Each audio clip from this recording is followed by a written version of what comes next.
राधे राधे।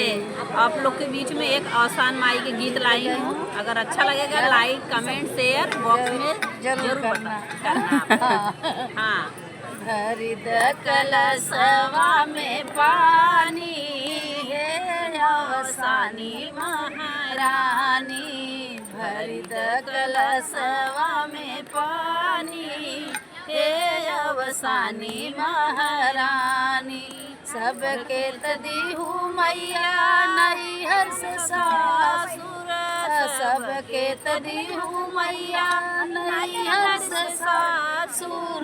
हमहू के तब जानी हे अवसानी महारानी।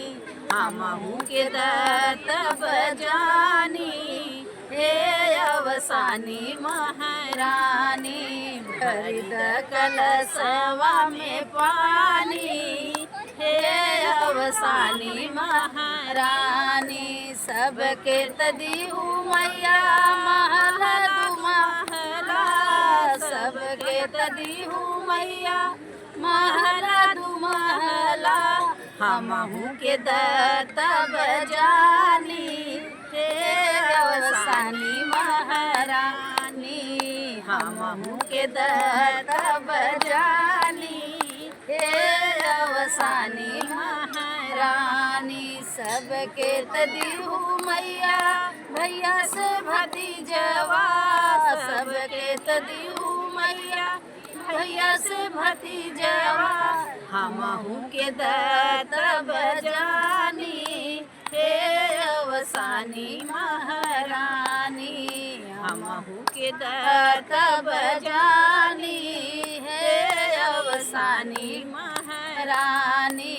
भरी द कलशवा में पानी हे अवसानी महारानी। सबके तदी हूँ मैया मांगक सनूरवा। सबके तदी हूँ मैया मांगक सनूरवा। हमारो अमर करा जानी हे अवसानी महारानी। हमारो अमर करा जानी हे अवसानी महारानी। भरी द कलशवा में पानी हे अवसानी महारानी। सबके तदी हूँ मैया बिटिया से बेटवा।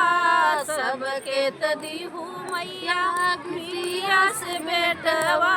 हमहू के तब जानी हे अवसानी महारानी। हमहू के तब जानी हे अवसानी महारानी। भरी द कलशवा में पानी हे अवसानी महारानी। जय जय अवसानी मैया की जय।